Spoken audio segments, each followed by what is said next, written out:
சுண்டைக்காய் செடி. சுண்டையில் புரதம், கால்சியம், இரும்புச்சத்து ஆகியவை மிகுதியாக உள்ளன. இவை உடல் வளர்ச்சியில் முதன்மை பங்கு வகிக்கின்றன. வாரம் 2 முறை சாப்பிடுவதன் மூலம் இரத்த சுத்தி அடைகிறது.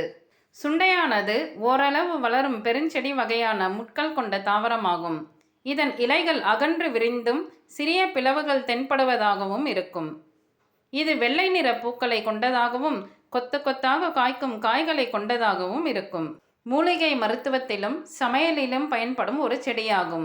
இதில் கசப்புத்தன்மை மிகுந்தளவில் உள்ளது. இதை சாப்பிடுவதனால் உடலுக்கு தேவையான எதிர்ப்பு சக்தியும் கிடைக்கிறது. இதன் பெருமையை பற்றி அகத்தியர் பாடலில் கூறப்பட்டுள்ளது. நெஞ்சின் கபம் போம், நிறைக்கிருமி நோயும் போம், விஞ்சுவாதத்தின் விளைவும் போம் வஞ்சியரே, வாயை கசப்பிக்கும் மாமலையில் உள்ள சுண்டைக்காயை சுவைப்பவர்க்கு கான்.